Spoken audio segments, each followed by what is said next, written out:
Na Bíblia judaico-cristã, como encontrado no livro do Êxodo, Moisés recebe os 10 mandamentos de Deus após desaparecer no Monte Sinai por um período de 40 dias e 40 noites.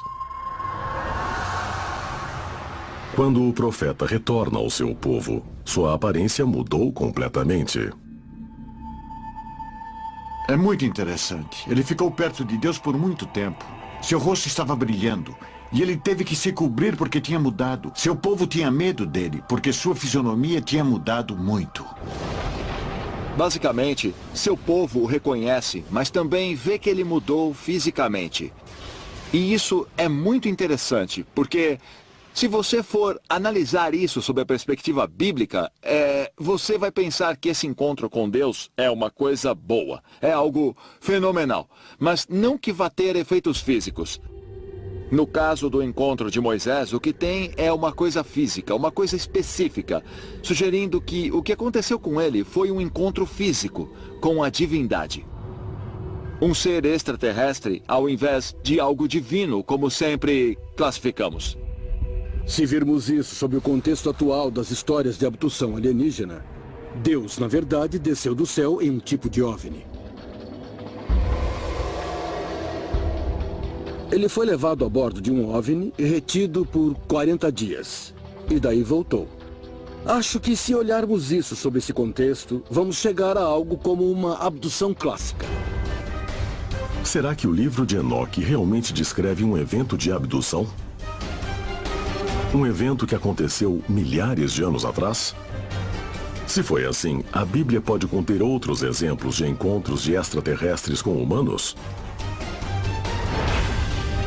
E esses incríveis contatos imediatos contêm outros, talvez menos benignos, planos alienígenas?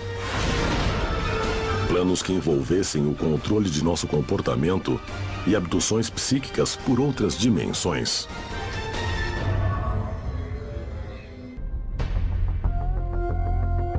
Pesquisadores dizem que abduções por alienígenas têm ocorrido há milênios.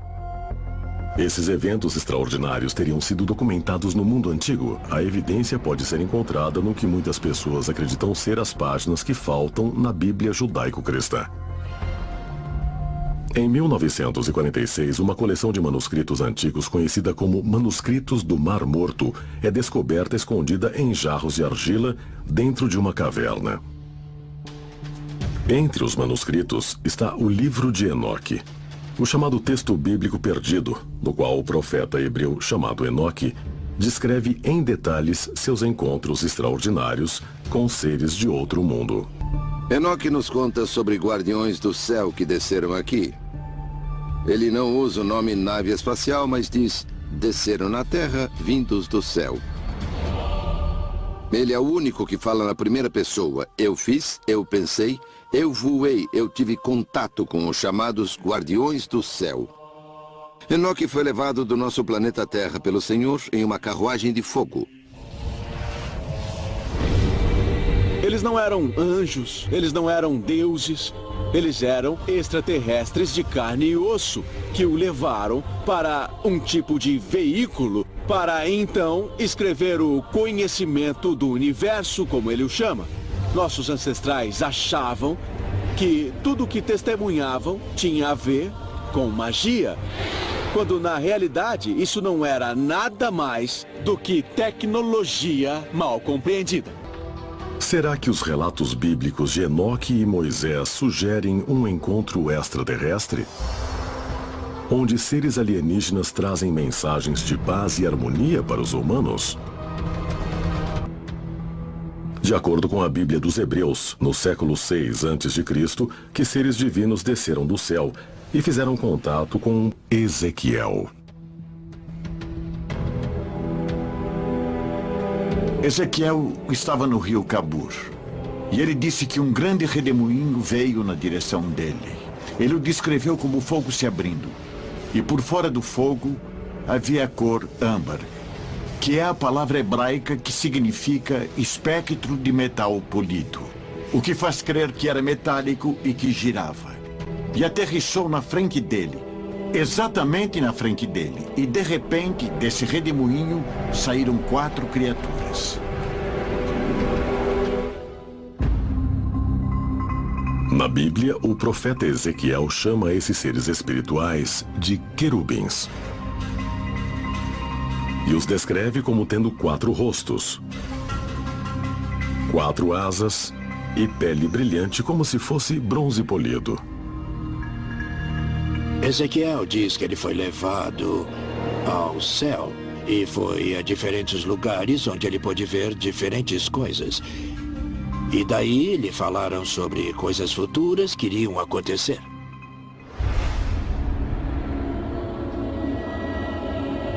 Mas o que de fato era esse objeto misterioso que parou na frente de Ezequiel e o levou para o céu?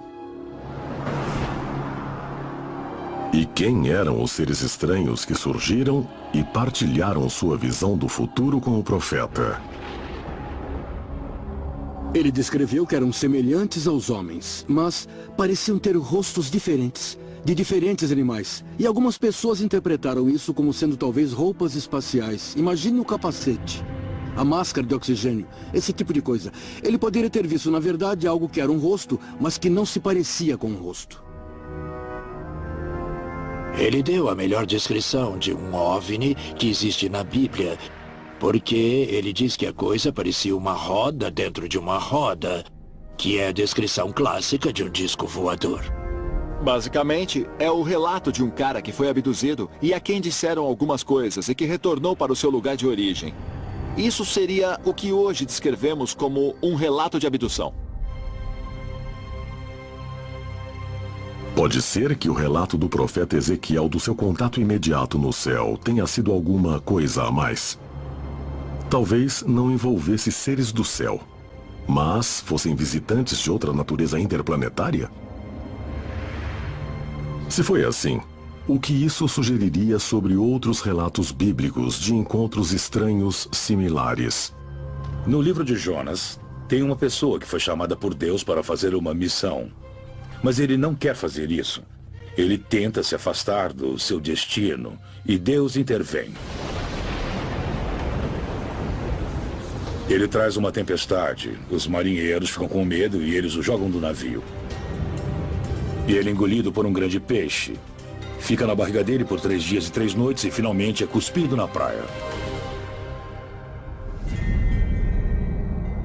A história de Jonas e a baleia, onde Jonas tem essa experiência transformadora, na minha opinião, foi um tipo de submarino ou um tipo de nave. E o que é mais fascinante é que nos textos apócrifos, nós lemos que a pele e as costelas da baleia eram feitas de bronze brilhante. O que Jonas descreveu, na verdade, foi um tipo de aparato mecânico. Ele foi engolido por um peixe grande e viveu na barriga do peixe por 3 dias. Isso não parece muito provável. E nós sabemos que os OVNIs modernos andam na água, assim como no ar. Eles parecem ser capazes de irem aonde quiserem. Então a ideia de que um OVNI possa ter engolido Jonas ao invés de um peixe faz sentido. As histórias de Ezequiel e de Jonas no Velho Testamento, na verdade, oferecem provas de contatos extraterrestres com técnicas avançadas, mas com entidades inofensivas. Se for assim, o que devemos fazer sobre relatos similares de seres humanos que foram fisicamente abduzidos e levados para outras dimensões? Relatos históricos islâmicos do Hadith dizem que Muhammad, o último grande profeta, foi enviado por Deus para unir as tribos da Península Árabe sob uma única religião, o islamismo. Antes de formar o Islã, Muhammad deve se retirar para uma caverna na montanha, onde ele receberá uma série de revelações de Deus. Muhammad tiraria um período de tempo a cada ano para refletir e rezar em uma caverna nas montanhas próximas. Durante um desses retiros, o anjo Gabriel veio e tinha uma profecia para ele, e foi seu guia em seu ministério. O anjo Gabriel é conhecido no Velho Testamento. Ele faz aparições ali. Ele também anuncia o nascimento de Jesus e João Batista no contexto cristão. Quando ele vai até Muhammad, nós vemos que esse anjo, de repente, torna-se muito mais importante. De acordo com a lenda muçulmana, Mohammed teve uma estreita relação com Gabriel. Durante um dos retiros de Mohammed, dizem que Gabriel deu ao profeta o texto completo do Alcorão. No caso de Mohammed, o que nós vemos é que ele fica com ele durante 23 anos. Ele revela o Alcorão para ele. E mais uma vez mostra a você que havia esses mensageiros dos deuses, essas entidades que vinham até nós, seres humanos, e diziam: você foi escolhido. Se quiser nos ouvir e trabalhar conosco, nós vamos lhe dar informações sobre o divino. Agora o anjo diz a Mohammed: eu vou levar você comigo. Eles voam sobre a Terra. Ele vê o planeta todo. Eles circundam a Terra. E daí o anjo traz Mohammed de volta à caverna. Eles circundaram a Terra muito, muito rápido. Provavelmente levou 1 minuto e meio para dar a volta completa na Terra. Os pesquisadores apontam para uma interação em particular entre Gabriel e Mohammed quando o profeta sobrevoa a cidade sagrada de Meca, na direção de Jerusalém. O anjo Gabriel veio a Mohammed com uma criatura, um cavalo alado, o Burak, que era capaz de levá-lo voando até Jerusalém para a chamada mesquita mais distante. E lá ficaram meditando por algum tempo.